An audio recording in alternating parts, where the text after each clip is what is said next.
Hola y bienvenidos a este nuevo espacio de Radicalmente. Hoy tengo el gran privilegio y placer de estar aquí con Gabriel Eras, Gaby, creo que prefieres que te llamen, que es de presentarle rápidamente. Es licenciado en Medicina y Cirugía por la Universidad de Alcalá y especialista en Medicina Intensiva. Ha trabajado como médico cooperante en Ghana y en Bolivia, donde se enamoró de la profesión y supo que sería médico el resto de su vida. Lleva ejerciendo como médico intensivista desde el 2002, trabajando en varios hospitales de España, tanto públicos como privados. Es director del Máster de Humanización de la Universidad de Barcelona y director del Proyecto Internacional de Investigación para la Humanización de la Asistencia Sanitaria, que es la razón por la que estamos aquí hoy. Se llama Proyecto UCI, UCI con H, HU-CI. Proyecto de la Investigación Internacional para la Humanización de los Cuidados Intensivos. Además, Gabriel es autor de 2 libros. En primera línea, un testimonio desde la UCI de la crisis del coronavirus y Humanizando los Cuidados Intensivos. Y esta bio yo la he sacado de Gonzalo Brito, que termina esta bio diciendo: Gabriel también es instructor certificado del programa de entrenamiento en el cultivo de la compasión. Muchísimas gracias, Gaby, por estar aquí hoy con nosotros. Un placer. Muchas gracias a ti por la presentación muy larga. Muy larga, muy larga. Te diría que la verdad, a mí estas también presentaciones me cuestan y me empiezo a dar cuenta que empiezo a hablar muy rápido para poder llegar a la parte que me divierte mucho, que es la conversación que vamos a tener. Pero luego veo que la gente lo agradece y que sirve. O sea que ahí está. Vamos a Muy hablar bien. entonces un poquitito, si te parece, de este proyecto UCI, HUCI, Humanización de los Cuidados Intensivos. Esto es un proyecto que, cuéntanos, ¿desde cuándo existe? Pues el proyecto UCI empezó en febrero de 2014, ya han pasado unos cuantos años y bueno, surge como una reflexión personal después de hacer una primera etapa de parón en el ejercicio de la profesión. Después de darme cuenta que, bueno, pues que en los hospitales pasan muchas cosas que uno siente que no son lo que deberían ser realmente, ¿no? Y paradójicamente los hospitales son sitios poco hospitalarios. Y bueno, pues yo abandoné la profesión y en ese tiempo que estuve de parón, de situación, bueno, ahora qué hago con mi vida, a qué me dedico después de tantos años de esfuerzo, ¿no? Y de estudio, ¿qué puedo hacer, ¿no? Y realmente yo sentía que me sentía muy buen médico y que quería hacer las cosas, pero de otra manera, ¿no? Algo que a mí me hiciera sentido. Entonces, bueno, pues empecé a revisar un poco la literatura y vi que había pues, varias cosas sueltas, iniciativas que estaban poniendo a las personas en el centro del sistema, pero que estaban inconexas, ¿no? Y que eran casi como ideas sueltas. Las personas que lo estaban desarrollando en sus medios eran pues personas que eran raras, ¿no? Eran un poco los frikis que en vez de estar pendientes de la tecnología y del estudio de las enfermedades estaban más pendientes a lo que para mí es importante, ¿no? Que es las personas, ¿no? Ya sean pacientes o familias o incluso profesionales. Y entonces lo que hice fue pues, hacer una revisión de la literatura y contactar con todas estas personas, ¿no? Y fue muy gracioso porque yo les decía, tenemos que cambiar esto y ¿qué os parece si hacemos un proyecto de investigación, un grupo, pues para trabajar en este sentido y para desarrollar esto de forma metódica, ¿no? Y estructurada? Entonces, claro, la gente se sorprendía porque muchas veces cuando uno habla de atención centrada en la persona en el sistema sanitario, pues uno se siente como el bicho raro, ¿no? Y lo cierto es que uno piensa que está solo y para nada, ¿no? El proyecto pues ha ido creciendo de forma prácticamente exponencial, avales científicos de prácticamente todas las sociedades científicas de cuidados intensivos de España, América Latina, Portugal, incluso la de Estados Unidos, ¿no? Y bueno, pues ha ido creciendo en seguidores y en profesionales sanitarios convencidos de que se puede hacer una atención centrada en la dignidad de las personas, ¿no? Que es para mí la palabra mágica, ¿no? Y así transformar la asistencia sanitaria, que es lo que pretendemos. Me encantaría que definieses esta palabra dignidad, porque es una palabra que creo que se utiliza mucho, pero que en realidad la gente no sabe exactamente lo que quiere decir. Para nosotros básicamente es escuchar y desarrollar pues, tecnología punta humana que llevamos todos dentro, pero que muy pocas veces usamos, ¿no? Y tiene que ver también con la compasión no solo hacia los demás, sino también hacia nosotros mismos, ¿no? De hecho, yo creo que el proyecto surge de, pues eso, de un momento de crisis personal en el que uno realmente se acerca al sufrimiento como paciente, incluso en aquel momento como familiar, porque mi padre estaba en un proceso oncológico en fase terminal, ¿no? Y bueno, pues en un momento de mi vida confluyeron las tres patas del sistema en mi misma persona, ¿no? Yo como persona con desgaste profesional, quemado de un sistema que realmente no atiende a las personas. Luego, como familiar de un paciente oncológico de larga evolución, además el único médico de la familia, con lo cual pues, somos 4 hermanos, mi madre, realmente el que se enteraba ahí de las cosas era yo y el que tenía que estar, digamos, en las dos partes, ¿no? En la parte de la mesa del familiar, pero también en la del profesional, ¿no? Y bueno, pues realmente ahí es cuando uno entiende realmente las cosas, ¿no? Y entonces, si uno centra todo lo que hace, no solo en la dignidad del que tiene enfrente, ¿no? Y estoy hablando de respeto y estoy hablando de escucha, sino también de lo que le está pasando a uno mismo, ¿no? Pues es cuando realmente puede, en esas situaciones de crisis, puede implementar realmente, si está atento, pues las acciones de cambio correspondientes, ¿no? Y yo creo que esto es algo que tenemos que poner por delante en el sistema sanitario y diría en la sociedad. Entonces, si hablas de humanización, estás hablando de que ha habido una deshumanización, ¿no? Para querer humanizar algo quiere decir que ha habido que tú has identificado una deshumanización. Y nos has hablado de tres colectivos, ¿no? Has hablado de los pacientes, de los familiares y de los sanitarios en sí. Podemos ir por partes con cada uno de ellos y cuál es la deshumanización que identificaste o identificaste con el grupo de personas con el que te uniste y qué quiere decir humanizar en justo ese colectivo uno por uno. ¿Te parece buena forma de organizarlo? Bueno, yo creo que no hay más que estar en un hospital o, yo que sé, en un servicio de urgencias, un centro de atención primaria y pararse a escuchar lo que cuenta la gente, pues para darse cuenta de que el sistema tiene margen de mejora, ¿no? Los pacientes, todo el mundo dice que están pues, en el centro del sistema, eso no es verdad.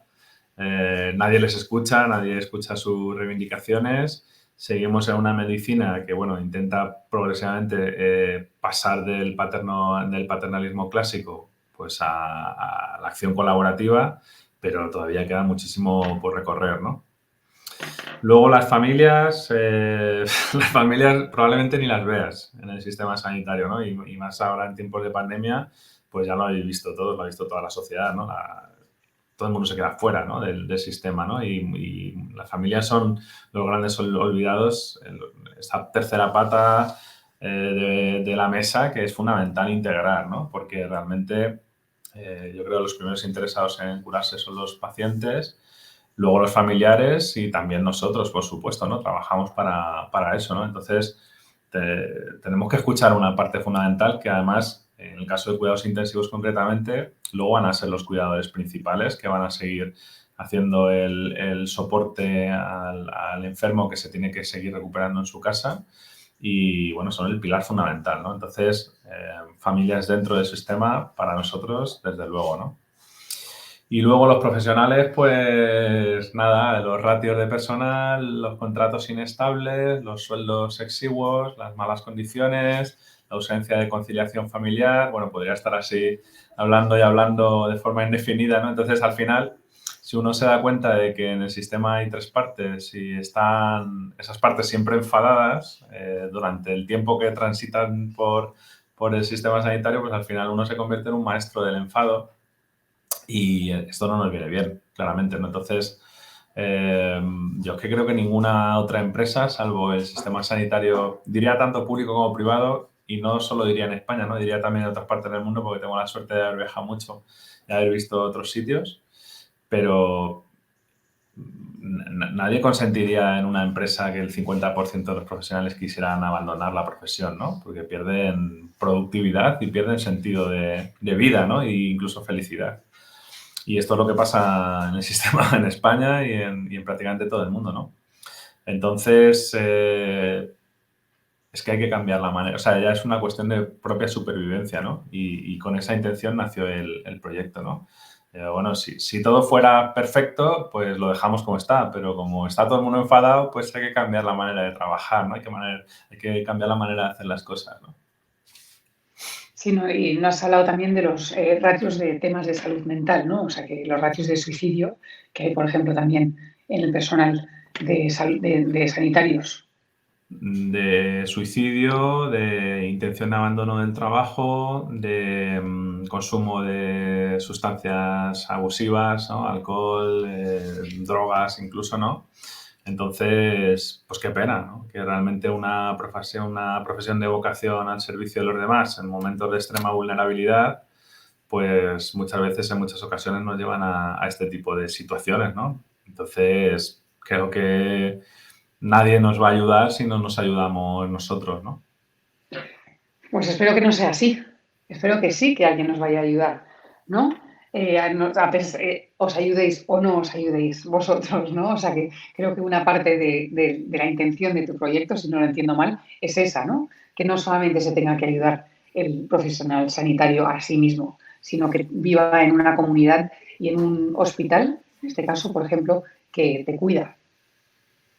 Sí, yo creo que ahí hay dos factores, ¿no? Fundamentales. Unos que dependen del autocuidado, ¿no? Y también, paradójicamente, los profesionales sanitarios somos gente que no está acostumbrada a pedir ayuda y ni siquiera está acostumbrada a mostrarse vulnerable, ¿no? Y eso es un error.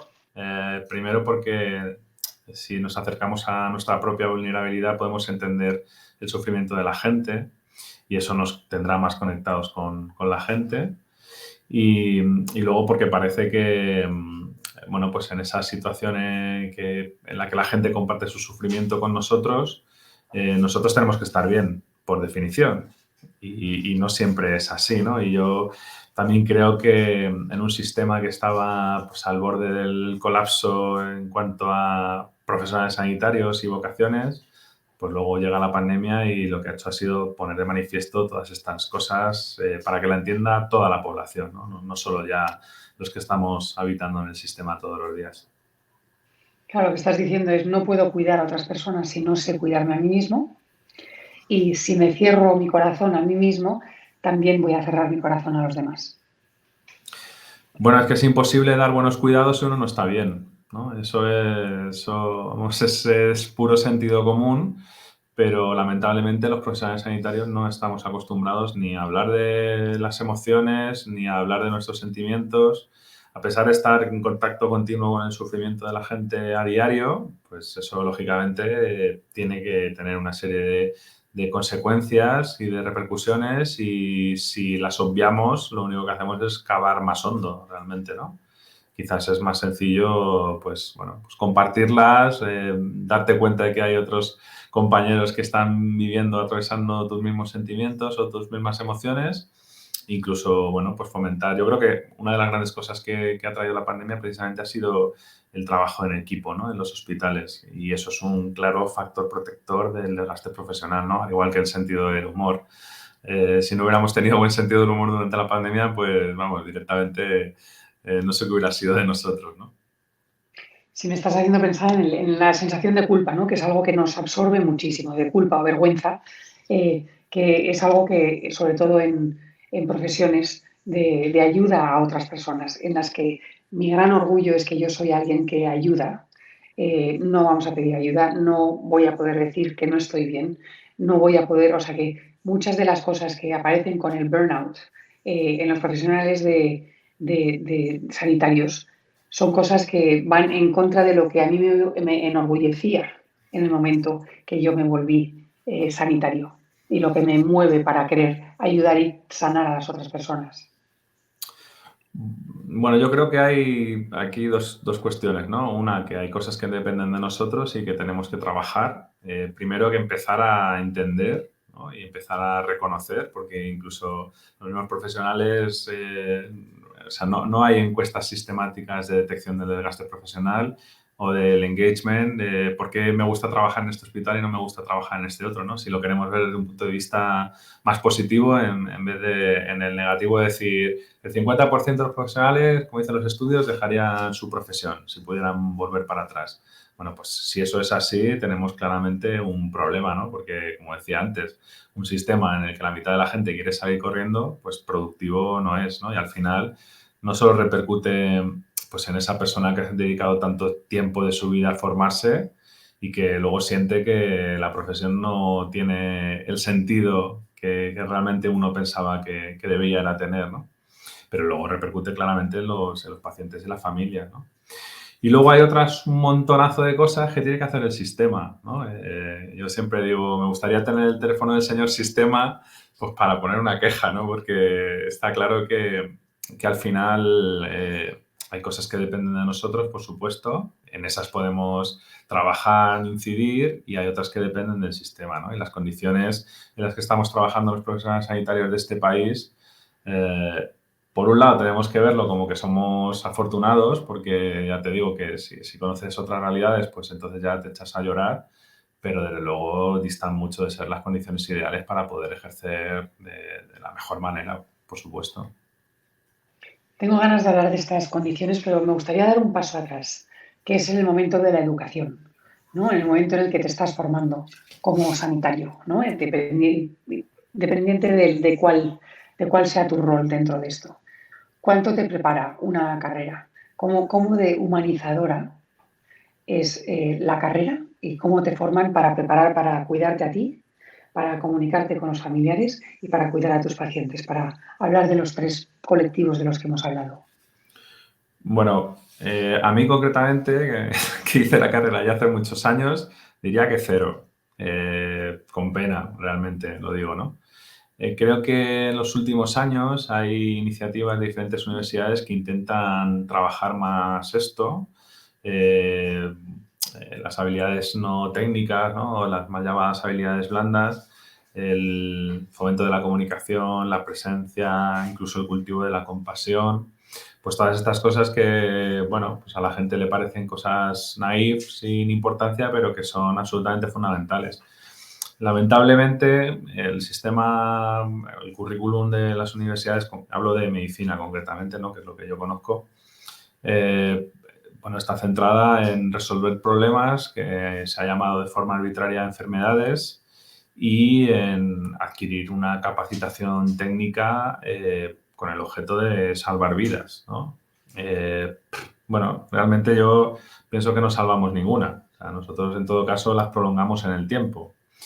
Y luego también pienso que las enfermedades no existen, porque, por ejemplo, mi madre es diabética y lleva 30 años tomándose una pastilla para el control del azúcar y lo tiene perfecto. Y yo veo que hay otros diabéticos que le faltan una pierna o que están en diálisis. Entonces, claramente las enfermedades, o sea, deberíamos hablar de la expresión de las enfermedades en las personas, ¿no? Y ahí estamos hablando ya de medicina centrada en la persona, que es un concepto que en los últimos años se empieza a aparecer tímidamente, porque claro, llevamos, no sé, 200, 300 años de sistema sanitario enfocado más en los aspectos puramente biologicistas y técnicos, ¿no? Y de hecho, o sea, la primera norma de humanización es la gente viene a ti para que intentes, o sea, que tú te sepas tu profesión, ¿no? Y que tú hayas estudiado, porque la gente lo que espera de ti es que siempre que puedas curarle, cures, por supuesto, ¿no? Y para eso estamos. Yo creo que eso se da prácticamente por hecho, ¿no? Pero igual que en lo técnico, pues yo creo que en España tenemos un nivel excelente, ¿no? Y estamos reconocidos a nivel mundial en ese sentido. Pues yo que si fuera paciente también me gustaría pues, que supieran comunicarse conmigo, que me dijeran las cosas de una manera que yo las pueda entender, que, que, que la persona que me está atendiendo tuviera unas competencias emocionales, que fuera capaz de detectar que yo estoy en estado de vulnerabilidad extremo, que hablara también de espiritualidad, ¿no? Que no tiene nada que ver con religión, ¿no? Tiene que ver con el concepto pues, de lo que es nuclear y esencial en las personas, ¿no?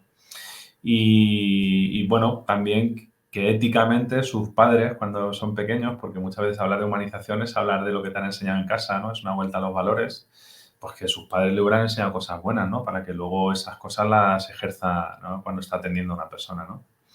Entonces, yo creo que la gente no solo quiere lo técnico, yo creo que incluso muchas veces tú como paciente no vas a ser capaz de entender lo grave que has estado o los parámetros de un respirador o tal dosis de antibiótico o si necesitas una máquina para filtrar tus riñones. De hecho, tú vas a confiar en que eso se va a hacer y se va a hacer por lo que estime el equipo médico correspondiente, ¿no? Pero lo que sí que vas a saber es cómo te han tratado, ¿no? Y creo que en el trato, porque escucho a la gente, creo que hay mucho margen de mejora. Sí, cómo te han tratado y cómo te han hecho sentir, ¿verdad? Claro, eso es la experiencia, ¿no? Y ahí me gustaría hablar de otro concepto, ¿no? De quién es el experto. Porque muchas veces los profesionales se creen expertos y yo digo que no. Yo creo que somos técnicos. Hemos estudiado muchos años pues, para saber muchas cosas o para aprender un idioma. eh, Iba a decir en el que entendernos entre nosotros y que luego nadie nos entienda, ¿no? Pero realmente los expertos son los que tienen la experiencia y los que tienen la experiencia son los pacientes y son las familias. Entonces, si no escuchamos ese margen de mejora que puede aportar un familiar o un paciente, pues no estamos haciendo bien las cosas, ¿no? Esto es tan sencillo como si tú vas a un hotel y te hacen rellenar una encuesta de cómo ha sido tu experiencia, ¿no? Para ver si vuelves o no vuelves al hotel, ¿no? Pues esto es igual. Y en el sistema sanitario eso, por desgracia, no funciona, ¿no? De hecho, cuando estabas hablando sobre tu madre, ¿no? Y que es diabética y comparándolo con otra persona que tiene diabetes, y entonces estabas hablando de la expresión de la enfermedad. Estaba con un interés que tengo previo, ¿no? El mío, en trauma, ¿verdad? Me preguntaba también y hablabas mucho de cómo escuchar, ¿no? Y ver, o sea, que realmente ver a la persona en sí. Y también el origen de la enfermedad, ¿no? O sea, que cuál es la capacidad de conectar de tal manera que la persona no solamente me va a contar sus síntomas, pero que voy a entender de dónde viene. Partiendo de la cosa de que hay enfermedades que vienen de heridas anteriores. Mira, teniendo en cuenta que cuando una persona viene a contarte tus problemas a consulta y la gente, los médicos, los profesionales, tardamos 13 segundos sin interrumpir, pues ya no hay mucho más que decir. O sea, te están contando realmente el quid de la cuestión, pero por cómo está hecho el sistema, enfocado en los aspectos puramente resolutivos y científicos, pues nos perdemos la relación. Y la relación es lo más importante que existe entre las personas, ¿no? La comunicación. Vamos, una de las líneas de investigación del proyecto precisamente es la comunicación y nosotros siempre decimos que es la llave que abre todas las puertas, ¿no? Si tú tienes una buena comunicación, ¿no? Y no estoy hablando de lo que es información médico-paciente, ¿no? O sea, informa pues, las páginas web, los periódicos. Nosotros hacemos otra cosa, ¿no? Que es comunicar.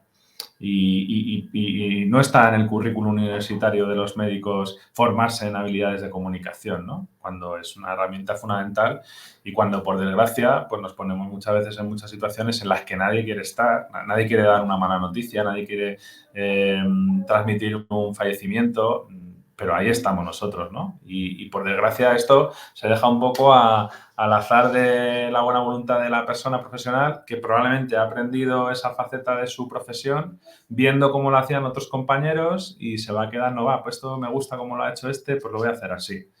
Y claro, eso no puede ser arbitrario, no puede depender la experiencia de un paciente o una familia de cómo esté esa persona ese día o cómo tenga el día o no puede ser, ¿no? Eso tiene que ser algo reglado y sistematizado, ¿no?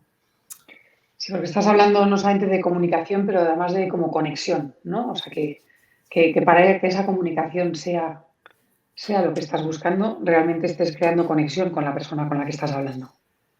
Bueno, es que, vamos, en la primera entrevista que tú tienes con una persona que deposita, tú fíjate la confianza que deposita la gente entre nosotros, que nos pone su vida en nuestras manos, pues según sea la primera relación que tengas con esa persona o con esa familia, puedes tener confianza o puedes perderla para siempre, ¿no? Y yo pienso que la confianza solo se pierde una vez. Entonces tienes que ser exquisito en esos momentos y, como te digo, es que no nos han enseñado. Entonces, pues creo que lo importante es darse cuenta, ponerlo encima de la mesa, pues para que las cosas cambien, porque si nos hemos dado cuenta y no hacemos nada, pues estamos peor que al principio, ¿no? Entonces, tú hicisteis, ¿verdad? Prefiero que lo cuentes tú porque lo vas a contar sin duda mucho mejor que yo, pero identificasteis unas líneas, ¿no? Unas cosas que eran las que más preocupaban. Y son donde metisteis donde más atención y más energía para investigar. ¿Nos quieres hablar de esto? Sí, pues muy fácil. O sea, nosotros cuando empezamos a plantear cómo cambiar el sistema sanitario, a nosotros, los profesionales del proyecto, la inmensa mayoría, en su inicio trabajábamos en cuidados intensivos, entonces hicimos como proyecto de investigación pues una hipótesis tan sencilla como preguntarle a mucha gente si tú pudieras elegir cómo sería la unidad de cuidados intensivos ideal, ¿no? Y entonces pues recabamos las opiniones de más de 10.000 personas, entre pacientes, familias y profesionales, pues para tener una muestra significativa, ¿no? Y bueno, pues ahí salió las 8 líneas de investigación del proyecto, que son la presencia y participación de la familia en los cuidados, eso es la línea 1 y la línea 4, que tienen que estar unidas, ¿no? Porque si no tienes horario flexible, pues difícilmente la familia podrá estar dentro y si no está dentro, pues no puede participar en los cuidados, ¿no? Luego la segunda es la comunicación, la tercera es, por supuesto, asegurar el bienestar del paciente. La gente también quería que se establecieran medidas de cuidado del profesional. Eso es una entelequia, eso no existe en el sistema sanitario, diría a nivel mundial, ¿no? Luego, la gente también quería que pusiéramos en el foco en el cómo se sobrevive, ¿no? No solo se trata de sobrevivir, sino todas aquellas secuelas de la estancia hospitalaria que se pudieran prevenir o luego hacer un seguimiento, pues que también estuviéramos atentos a eso. La arquitectura y estructura humanizada, es decir, cómo el propio ambiente hospitalario puede influir para bien o para mal en generar estrés o en no preservar la dignidad o la intimidad de las personas. Por ejemplo, sin ir más lejos, Hospital Zendal, ¿no? Pues ahí tú ves esas imágenes y sí, perfecto, se atienden a un montón de enfermedades. Volvemos a poner el foco en el siglo pasado en vez de en las personas, en las enfermedades, ¿no? Y no hay dignidad, ¿no? No hay intimidad, no hay respeto, ¿no? Y luego la última línea es todo lo que tiene que ver con el proceso de fin de vida, ¿no? Una atención exquisita al proceso de morir. Porque también paradójicamente la gente piensa que las unidades de cuidados intensivos son sitios de muerte y de pena y de soledad y de tecnología, y la verdad es que 9 de cada 10 personas sobreviven a la enfermedad crítica en España, ¿no? O sea, el trabajo lo hacemos fenomenal, somos buenísimos haciéndolo, ¿no? Pero hay un porcentaje de pacientes que porque les ha tocado, porque tienen una enfermedad muy grave o porque es su momento, pues van a fallecer. Y también pensamos que se puede implementar, bueno, creo también durante la pandemia, la cantidad de muertes en soledad que ha habido nos debería hacer replantearnos qué tipo de sociedad queremos ser, ¿no? Independientemente de las enfermedades. Entonces, bueno, pues esas son las líneas estratégicas y a partir de ahí, pues empezamos a desarrollar proyectos de investigación en cada una de ellas, pues para demostrar científicamente algo que probablemente no haga falta demostrar, ¿no? Es como, pues eso, si un profesional está bien, pues atenderá mejor a los pacientes. Si la familia puede participar en los cuidados, estará más satisfecha y sentirá que se respeta su rol del cuidado y además su voluntad de estar acompañando. Bueno, pues así todas. Desde el 2014 hasta ahora hemos publicado más de 100 artículos y de momento no nos hemos equivocado. O sea, todas las cosas que hemos ido diciendo son parte del sentido común, no es como decirte, ¿realmente hace falta hacer un estudio para demostrar la eficacia de un paracaídas? Pues yo creo que no, ¿no? Porque o te pones el paracaídas vamos, a mí desde luego en ese estudio que me pongan en el lado del tío que lleva el paracaídas, ¿no? Porque es que si no, pues está claro el resultado, ¿no? Entonces, creo que una de las cosas fundamentales es poner el foco en este cuidado de las cosas que hasta ahora en el sistema han sido invisibles, ¿no? Y en este caso concreto, la salud mental de la gente en general pues ha permanecido invisible en el sistema, ¿no? ¿Cómo has visto? O sea, vamos a empezar por otro lado. ¿Cuáles son las actuaciones principales que estos estudios os han llevado a decir que hay que hacer? Bueno, algo que ya se sabía científicamente, pero que cuesta muchísimo, no sé muy bien por qué, y que genera muchas resistencias, es que los horarios de visita tienen que ser abiertos y tienen que ser flexibles y adaptados a las necesidades de los pacientes y familiares más que a la norma que impere en cada uno de los hospitales, ¿no?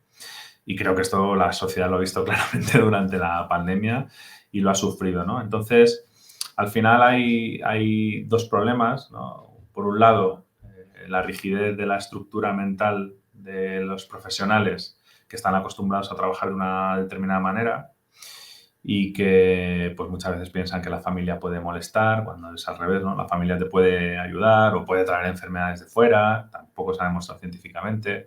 Bueno, hay un montón de argumentos que la gente aduce para que la familia quede fuera, ¿no? Pero es curioso que cuando los profesionales sanitarios tenemos algún paciente ingresado en el hospital, nos saltamos todas estas normas a la torera, ¿no?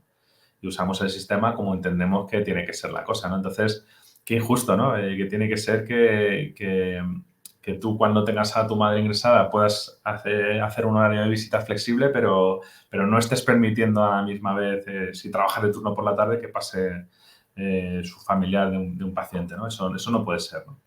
Eso está claro. Y además, yo diría que es la primera medida a implementar que es de coste cero, básicamente.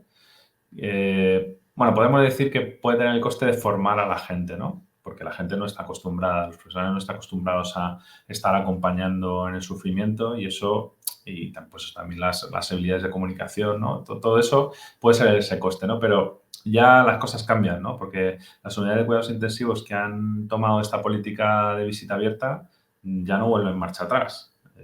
Ya lo haya instaurado el jefe de turno que en un día dijo, ahora se abren las puertas, como podría hacer yo, ¿no? En un momento determinado, porque creo en ello, o no, o haciendo un proceso reflexivo, ¿no?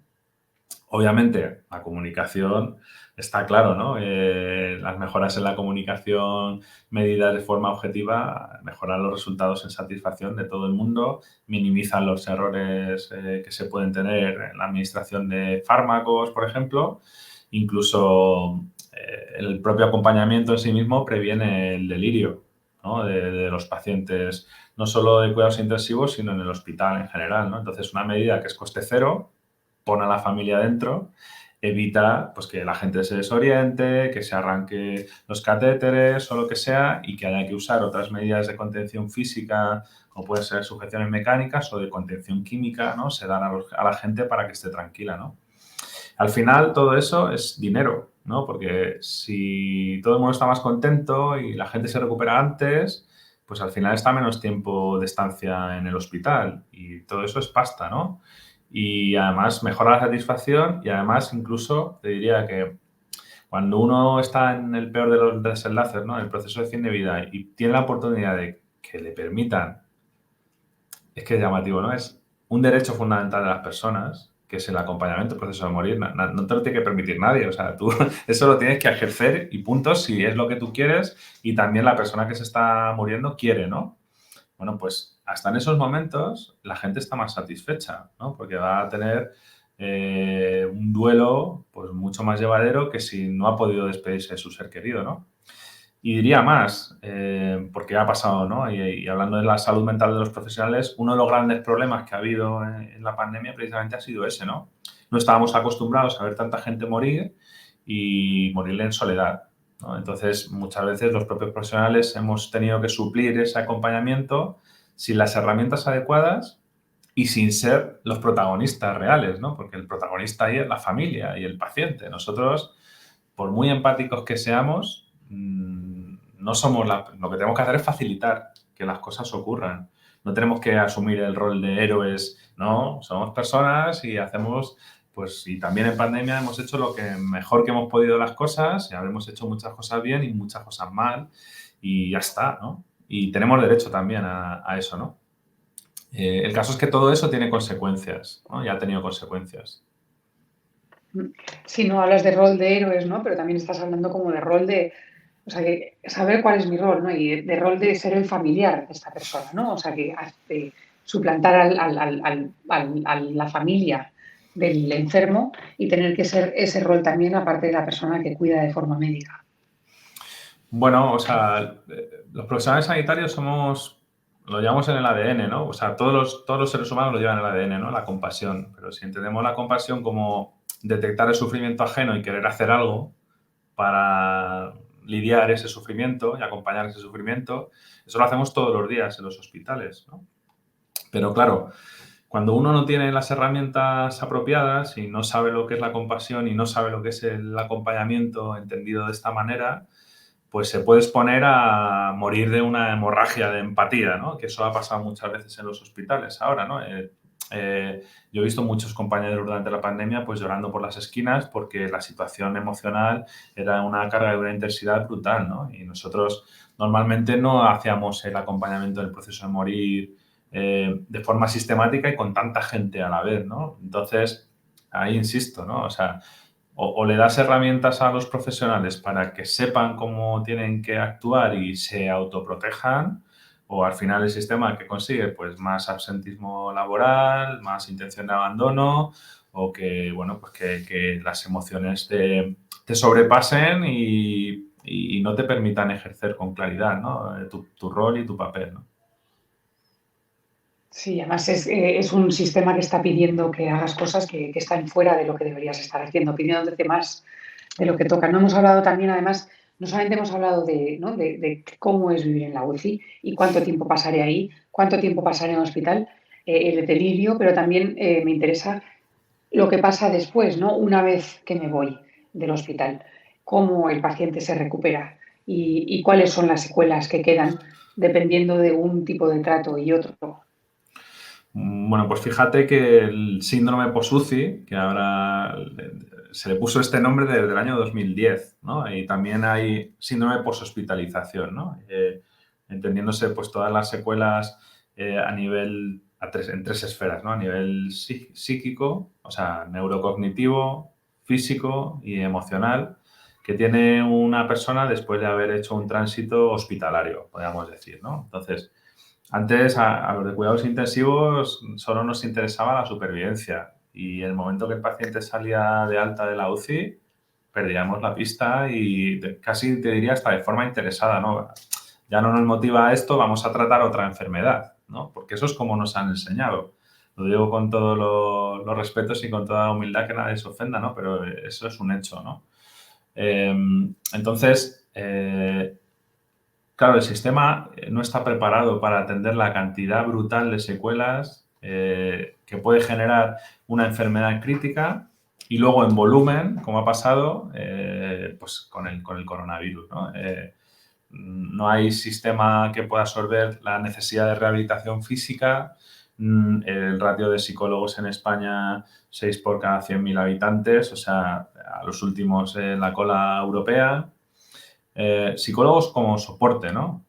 Porque, o sea, por supuesto, en los hospitales hay psicólogos clínicos, ¿no? Y psiquiatras, equipos de salud mental que pueden hacer el diagnóstico y seguimiento de enfermedades mentales, pero, claro, muchas veces el tránsito por cuidados intensivos se entiende como algo reactivo pues, a una desgracia que te ha tocado, pero coño, es que deja secuelas, ¿no? Y hay gente que no puede dormir, que tiene déficit de atención, que tiene déficit de movilidad, que se arruina porque, yo que sé, era autónomo y no ha podido trabajar, ¿no? Y entonces volvemos a, ¿qué es lo importante? ¿Atender la enfermedad y que el paciente salga vivo o entender el contexto biopsicosocial de la persona, ¿no? Y al final estamos hablando de personas, no de enfermedades.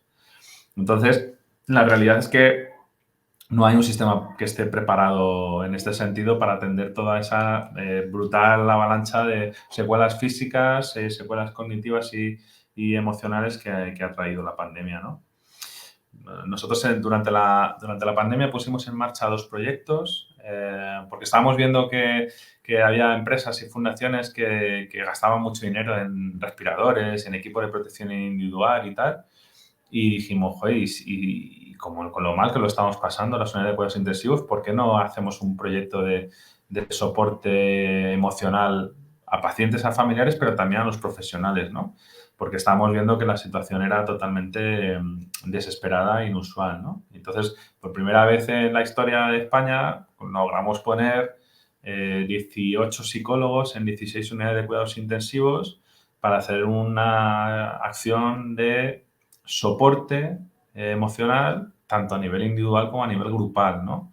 Y las unidades de cuidados intensivos que estaban situadas en Cataluña, en Madrid y en Castilla-La Mancha, ¿no? Que fueron los 3 lugares donde la pandemia pegó más fuerte, pues, vamos, la satisfacción es del 100%, ¿no? Y como que no debería cuidarse solo de las emociones de los profesionales, pues, en los tiempos de alta crisis, ¿no? Que todo el mundo lo puede entender, ¿no? Eso por un lado. Y luego otro proyecto que pusimos en marcha que no tuvo tanto éxito es un proyecto que se llama Volver a Vivir, que lo que pretendía hacer era una rehabilitación integral e intensiva en todas estas esferas para los pacientes o las personas que salen de cuidados intensivos, ¿no? Y me refiero a intensivo 5 horas al día, 5 días a la semana durante 1 o 2 meses, ¿no? Entonces, realmente, si tú quieres hacer que una persona vuelva a vivir, tienes que invertir recursos, pero eso cuánto vale, ¿no? Eso probablemente para la persona que atraviesa ese proceso no tiene precio, ¿no? Y para la familia que tiene un familiar que igual en el sistema público o en el sistema privado, me da igual, pues le hubieran llamado a consulta de rehabilitación a los 6 o 7 meses, porque es que es como está el sistema, y probablemente nunca le hubieran llamado para hacer una atención psicológica o un soporte psicológico, porque es como está el sistema, no hay gente suficiente para hacerlo, pues hacerlo de esta manera tiene resultados prácticamente inmediatos, ¿no?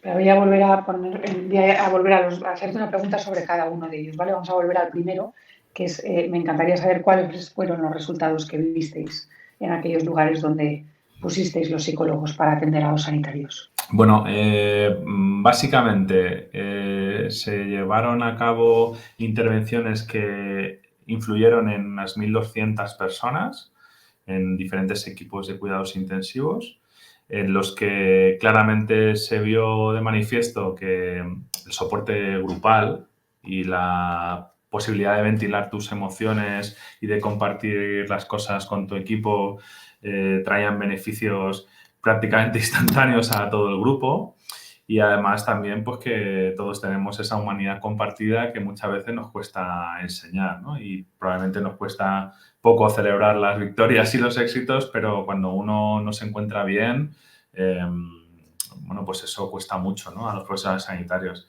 Y de hecho también era poder tener un psicólogo dentro de una unidad de cuidados intensivos y además ponerlo in situ, ¿no? Como dice la literatura que hay que hacer. Durante la pandemia mucha gente puso líneas de atención telefónica para dar soporte a los profesionales y tal. También se entiende por el tema de la contagiosidad y tal, pero lo que dice la literatura es que hay que poner el recurso al lado del profesional, porque es la única manera de que el profesional igual acceda a utilizarlo, ¿no? Entonces, pues eso hicimos, ¿no? Contratamos gracias a diferentes colegios de psicología de las diferentes comunidades autónomas, pues hicimos una selección de personal, gente que tuviera experiencia demostrable en crisis y emergencias o en catástrofes para, bueno, pues yo qué sé, el 11M o una inundación, una catástrofe natural, gente que supiera que estuviera curtida en esos ámbitos, porque lo que tampoco queríamos era que el psicólogo llegara y hubiera que contratar a un psicólogo para atender al psicólogo, claro, porque lo que estábamos viendo en las unidades de cuidados intensivos era brutal, ¿no? Y bueno, pues al final, fruto de ese trabajo, publicamos 2 investigaciones en diferentes revistas internacionales de impacto y bueno, pues básicamente la gente recomienda claramente que ese recurso no sea excepcional, ¿no? Y que muchas veces humanizar también es poner más humanos y los psicólogos son humanos que deberían estar en la UCI, no solo para atender a los pacientes y a las familias, sino para también detectar también posibles problemas entre los profesionales, ¿no? Claro, lo que estás hablando, has hablado de dos cosas, ¿no? Una parte es la experiencia y conocimientos del psicólogo en este tipo de situación, pero luego estás hablando pues me hacía pensar en la palabra tribu, ¿no? Porque has hablado sobre todo de que funcionaba en grupal y de que si la persona estaba ahí, por lo cual lo entiendo como que de alguna manera se vuelve parte de la tribu, se vuelve parte del equipo, mientras que no es una persona, si está ahí siempre, no es una persona que viene de fuera y solamente interviene en ese momento, sino que conoce el funcionamiento del equipo, conoce las cosas que pasan, come con el equipo, es parte del equipo. Es que es muy intuitivo, ¿no? O sea, si tú te preocupas de forma exquisita por el control de los síntomas físicos, pues hay una dimensión de las personas que no es fácil de ver, ¿no? Que es todo lo que tiene que ver con la salud mental de la gente y eso hay que atenderlo. Y de alguna manera, o sea, no deberíamos ser nosotros quien hiciera esto, ¿no? Debería entenderse del propio gobierno, del Ministerio de Sanidad, que es fundamental atender la salud mental de la gente en general. Y esto es así. Entonces, bueno, pues nosotros hicimos nuestro granito de arena también, pues gracias a que hubo, pues eso, Fundación Reale, AstraZeneca, MSD, My Investor, pues gente que dijo, en vez de dar dinero para poner respiradores, pues vamos a cuidar del coco de esta gente que les hace falta, ¿no? Y bueno, pues efectivamente fue un éxito, pero claro, ahora nosotros lo vemos como, pues eso, un oasis en el desierto, ¿no? Porque realmente ya no podemos echar la culpa a la pandemia de que no haya psicólogos, que eso es así, pero la realidad es que pues seguimos como estábamos al principio, ¿no? Cuidado, ojalá, ¿no? Nosotros ahora justo estamos desarrollando un manual de psicología para las unidades de cuidados intensivos. Incluso pusimos un experto universitario en marcha en la Universidad de Alcalá para que se estudiaran estos aspectos psicológicos que tienen que tener los profesionales sanitarios para atender y entender lo que pasa en el día a día, ¿no? a la gente. Y con el objeto también de que al final hubiera gente especializada en los cuidados intensivos, ¿no? En el cuidado emocional. Y igual que hay psicooncólogos o neuropsicólogos, ¿no? Pues porque, o sea, los cuidados intensivos concretamente es una fauna que hay que entender, ¿no? Y que hay que atender y entender, ¿no? Y nos parece que ojalá, ¿no? Parte del fruto de todo nuestro trabajo sea que al final haya psicólogos, no solo en las UCI, sino en todos lados, ¿no? Donde haga falta. Has dicho, ¿no? Que todo era, pero básicamente todo lo que has puesto en marcha, dices, esto debería estar hecho naturalmente, ¿no? Legislativamente, pero todo lo que habéis hecho en realidad son cosas que parecen, ¿no? Una vez que entras en ello, que dices, ¿cómo puede ser que esto no funcione ya de por sí? Un tema que me interesa también hablas de la humanización de la arquitectura y de las estructuras, y que es una cosa que siempre me ha chocado mucho, ¿no? La frialdad de los hospitales y habiendo pasado algo de tiempo bueno, algo quiere decir durante las horas que me dejaban ir a visitar a mi madre en la UCI, eh, pues todavía más ese espacio, ¿no? Los sonidos, cómo es estéticamente, eh, es un lugar que, que no es humano, no es humano y no invita a dormir o a descansar o a curarte, ¿no? O sea, que está hecho de tal manera que ni lo que ves, ni lo que escuchas, ni el material que tienes encima invita a esta humanización. ¿Me puedes hablar un poquitito de esto? Bueno, es una línea fundamental también de el proyecto porque mucha gente lo pone encima de la mesa, ¿no? ¿Cómo voy a humanizar si no tengo espacio suficiente, si no tengo habitaciones individuales? ¿Cómo voy a permitir que la familia esté si no tengo una silla para que la gente se siente? No sé, es que deberíamos tratar a la gente de una manera técnicamente con los flujos de trabajo adecuados, pero que se sintiera como en su casa, ¿no? Pusimos hace unos años también otra iniciativa que se llamaba el cambio de las salas de espera por salas de estar, ¿no? Y concretamente en el Hospital de Torrejón ejecutamos un proyecto de rediseño, pues también que se forjó después de escuchar lo que querían los que estaban ahí esperando, ¿no? Y bueno, pues fue muy curioso porque viendo el resultado de la sala al final decíamos, bueno, esto va a durar más poco que... Y casualmente al final quien se encargaba del cuidado de la sala eran las propias familias, ¿no? Porque se daban cuenta de que por una vez alguien les había escuchado y habían puesto recursos a su gusto para que las cosas fueran como ellos realmente necesitan, ¿no? También se habla mucho de humanización como, bueno, trata a la gente o a las cosas como te gustaría que te trataran, ¿no? A ti. Y eso es un concepto, yo creo que es equivocado, ¿no? Yo creo que hay que tratar a la gente como le gustaría tratar a cada uno, ¿no? Y eso es personalizar la atención y eso es la medicina centrada en la persona, ¿no? Entonces, muchas veces el problema de la humanización es que ha pasado como la canción, ¿no? Que se nos acabó el amor de tanto usarlo. Y entonces, al final, vienen diferentes sistemas políticos y consejería de sanidad y empiezan a hablar de humanización y al final, como cualquier otra cosa, esto es un cambio en la manera de hacer las cosas y necesita, como cualquier proyecto, pues de presupuesto, ¿no? Y puede necesitar poner más humanos, recursos humanos, por un lado, puede necesitar recursos de formación y luego cambios estructurales, ¿no? Entonces, ¿qué pasa? Que como en el sistema sanitario llevamos haciendo toda la vida las cosas así y nos ha parecido bien porque España es de las mejores sanidades del mundo y tenemos unos resultados excepcionales y todo esto y tal, pues vivimos de autocomplacencia y al final, ¿qué significa? Que cuando realmente en un sistema sobresaturado que ya iba con la lengua afuera, llega un tsunami que todo lo inunda, como pues la pandemia, pues pone de manifiesto todas las vergüenzas, ¿no? Y bueno, pues vuelvo a insistir que esto no... yo sinceramente creo que es la manera de cambiar el sistema a mejor y que realmente tengamos ese sistema excepcional, ¿no? Claramente, ahora mismo nuestra línea fundamental y prioritaria de investigación es el cuidado de los profesionales, porque los profesionales son los agentes de humanización del sistema, los que tenemos que transformar el sistema y, pues, como decía antes, ¿no? O sea, es imposible que alguien esté bien para los demás si no está bien.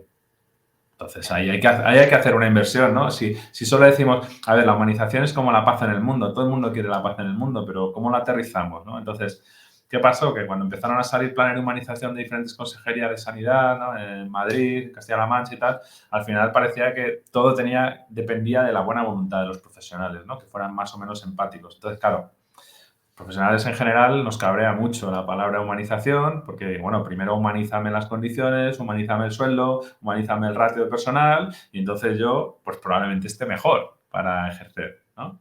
Entonces es un poco la pescadilla que se muerde la cola, ¿no? Bueno, al final con eso nació el término humanización, ¿no? Que es como decir que haces las cosas, pero humanizar no es solo pintar las paredes de los hospitales o poner un clown, ¿no? Que también, que por supuesto que también, ¿no? Es un concepto mucho más profundo y mucho más integral y radical, ¿no? De cambio. ¿En qué consiste? Pues como he dicho antes, escuchar lo que quiere la gente y poner proyectos tangibles y medibles y reproducibles en cualquier parte del mundo para que las cosas pasen. O sea, que sea un proyecto de verdad de transformación, ¿no? O sea, nosotros básicamente lo que hacemos es filosofía aplicada, ¿no? Y para transformar las cosas tienes que realmente hacerlas tangibles, ¿no? Por eso también dentro del proyecto pues tenemos mucha actividad en las redes sociales, demostrando todas las acciones de cambio que se van implementando y bueno, pues progresivamente el proyecto ha ido creciendo de forma exponencial, no solo en España. Creamos incluso un modelo de certificación en humanización para las unidades de cuidados intensivos inicialmente, para que todas estas cosas, a través de un manual de buenas prácticas, 160 buenas prácticas, ni más ni menos, que tiene ese manual, pues que luego un verificador externo, en nuestro caso concretamente es AENOR, pues va a los hospitales para ver si realmente la gente hace lo que dice que hace. Que esto también es muy español, ¿no? A todos nos gusta decir mucho las cosas que hacemos, pero realmente si luego viene alguien a echarnos la foto, igual la foto sale movida, ¿no? Y bueno, pues eso luego ha inspirado a otros compañeros y se ha creado también el manual de buenas prácticas de humanización en urgencias. Fíjate, yo creo que eso intuitivamente todo el mundo necesita o sabe que a las urgencias hay que dar una vuelta, ¿no? Y se ha creado también el manual de buenas prácticas en humanización de las consultas de ostomía, de los pacientes con lesión medular estamos trabajando con radiólogos, estamos trabajando con oncólogos y al final, pues un poco se trata de que cada parte del sistema barra un poco su parcela, ¿no? Y realmente esa es la manera, ¿no? de transformar la realidad entre todos. Entonces, creáis todas estas buenas prácticas. ¿Cuáles son las dificultades principales que os encontráis para poder implementarlas? Fundamental la resistencia al cambio de la gente, ¿no? O sea, el cambiar la manera de trabajar, o sea, yo creo que eso es muy humano, a nadie nos gusta que nos cambien el piso, claramente, y diría que esa es la fundamental. Luego hay otras razones que tienen que ver con presupuesto, por supuesto, ¿no? Está claro que las unidades que han querido tener ese certificado en humanización, pues si van a favor de corriente con la gerencia y la jefatura de los diferentes servicios, pues lo tienen más sencillo que otras unidades que los que mandan no creen en esto, ¿no? Pero bueno, nosotros tenemos casos muy inspiradores en hospitales súper pobres de América Latina, pues que se lo creen esto y que, bueno, pues a pulmón y con sus propios recursos, pues tienen ahí esa guía, esa hoja de ruta, ese mapa de actuación con esas 160 buenas prácticas y la gente las va implementando, ¿no? Bueno, si incluso se programa como qué cosas puedo hacer este año, qué cosas puedo dejar para el año que viene, ¿no? Así en una cuestión de prioridades de transformación, ¿no? Porque luego cada sitio es diferente, ¿no? Y bueno, pues ahora estamos empezando a hacer certificaciones ya a nivel internacional, ¿no? Ahora vamos a empezar estamos trabajando en México, vamos a empezar a hacer Portugal también y probablemente para el año que viene pues crezcamos de forma importante en América Latina. Estoy hablando de Brasil, Chile, Colombia, Costa Rica, Perú, Uruguay, Argentina. Entonces, es que es una necesidad percibida por la gente, ¿no? Claramente. ¿Hay algún país que sea un ejemplo a No, seguir? no diría, no, no, cada uno hacemos lo que podemos buenamente. No hay todavía, fíjate que el manual de buenas prácticas, la primera edición se hizo en 2017 y se revisó en 2019 y la primera unidad certificada fue justo antes de la pandemia, ¿no? En diciembre de 2019, la unidad de cuidados intensivos del Hospital Infanta Elena de Valdemoro en Madrid. Y justo había más unidades en proceso y llega la pandemia y ¿qué ha pasado? Que nos hemos ido 30 años para atrás. Ya no 8 años que empieza el proyecto, sino 30 años para atrás, ¿no? Entonces, por un lado ha sido muy doloroso, ¿no? Porque, pues eso, ha desaparecido la humanización de los hospitales, o sea, lo que habíamos construido, ¿no? Pero por otro lado también, pues mejor ejemplo de marketing imposible, ¿no? Porque ahora lo ha visto toda la población, ahora todo el mundo sabe que esto es una cuestión de necesidad, ¿no? Y no es curioso que durante la pandemia, haciendo experiencias formativas a nivel online, pero ahora a nivel presencial, pues nos demandan cada vez más formaciones sobre qué es exactamente la humanización, cómo se previene el desgaste profesional, cómo se hace acompañamiento en proceso de morir, cómo se dan buenas o malas noticias o en situaciones difíciles, ¿no? Que al final son pues las herramientas que necesita todo profesional para ejercer la profesión de una manera que realmente le haga sentido, ¿no? O sea, al final muchas veces pensamos que la humanización es para los demás, pero a mí desde luego me devuelve al sistema porque a mí me hace feliz trabajar de esta manera, ¿no? Yo sí que veo que tengo capacidad o cabida en este sistema si hacemos las cosas centradas en las personas en vez de las enfermedades. ¿Encontráis que formación es suficiente, que no requiere seguimiento? Perdón? Que no requiere seguimiento, ¿no? Que puedes ir a formar a un hospital o que requiere más tiempo. O sea, ¿en qué consisten vuestras formaciones? Pues nosotros no nos gusta llamar las formaciones, nos gusta llamar las experiencias formativas y lo que hemos visto es que cambia la manera de trabajar de la gente, ¿no? Y al final se trata de que la gente haga un clic durante la formación y se conecte con su elección de vida, ¿no? Con su vocación primaria. Y al final, la verdad es que es sorprendente, ¿no? Que experiencias que duran 2 días de forma intensiva, ¿no? Mañana y tarde con la gente, pues al final, de una manera uniforme, ¿no? Das el mismo mensaje a todos los miembros de un equipo, al final ese equipo trabaja de otra manera, ¿no? Y además está más contento, ¿no? Que es de lo que va también la cosa, ¿no? ¿Por qué está más contento? Porque está más cerca de lo que sienten que tiene que ser la profesión, ¿no? Y hay veces que, bueno, pues hay que... Parece mentira, pero pues a veces que hay que recordárselo a la gente, ¿no? Porque se le olvida. Y además muchas veces cuando en un sistema algo no va bien, lo primero que le preguntamos a la gente es qué es lo que te está haciendo sufrir, ¿no? Porque muchas veces ahí está el inicio de los problemas, ¿no? Y ahí salen pues muchas cosas, ¿no? Lógicamente, ¿no?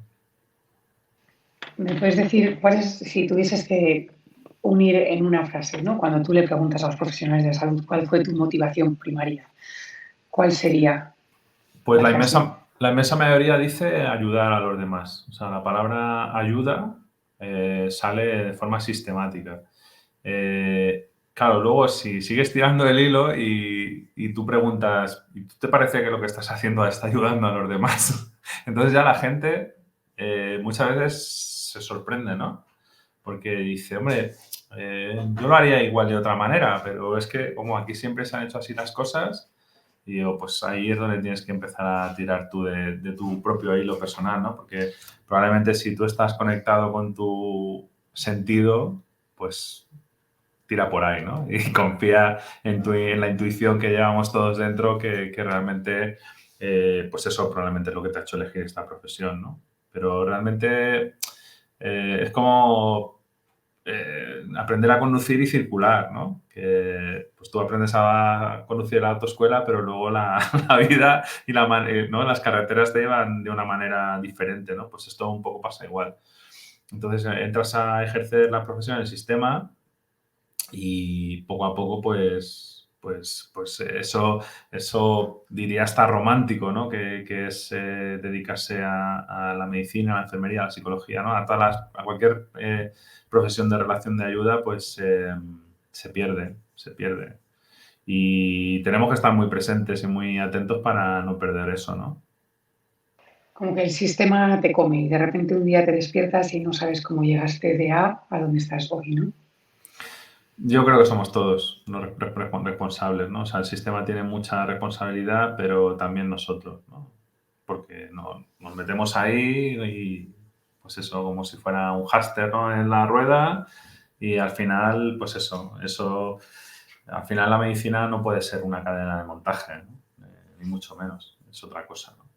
Es un arte, realmente. Muchísimas gracias, Gaby. Muchísimas gracias por tu tiempo, por el proyecto que llevas a cabo. ¿Hay alguna manera que te podemos ayudar? O desde Radica o desde la gente que te está escuchando. Pues mira, voy a dar una primicia, así porque me apetece. El proyecto que era un proyecto inspirador en su momento, pues ya son muchas nuevas realidades en muchas partes del mundo y estamos justo en la transformación hacia Fundación Humanizando la Sanidad, ¿no? Que esperamos que vea la luz, pues si no es a finales de 2022, a principios de 2023, pues con el objeto de poder desarrollar proyectos, ideas de la gente en general pues para seguir transformando el sistema sanitario desde dentro, ¿no? Y ahí estamos. Entonces, en qué podemos apoyarte para que Bueno, esto pues sea una realidad? Pues, por supuesto, con ideas, con proyectos y, claro, las ideas y los proyectos al final consumen recursos, ¿no? Y esa es la cosa, ¿no? Que entre todas las personas que pensamos que necesitamos un sistema sanitario de otra manera, con una atención excelente en lo científico y en lo técnico, pero con una atención excelente en el trato, pues tenemos que unirnos, ¿no? Porque al final es una necesidad percibida en todas las partes del mundo, ¿no? Muchísimas gracias, Gaby. Un placer.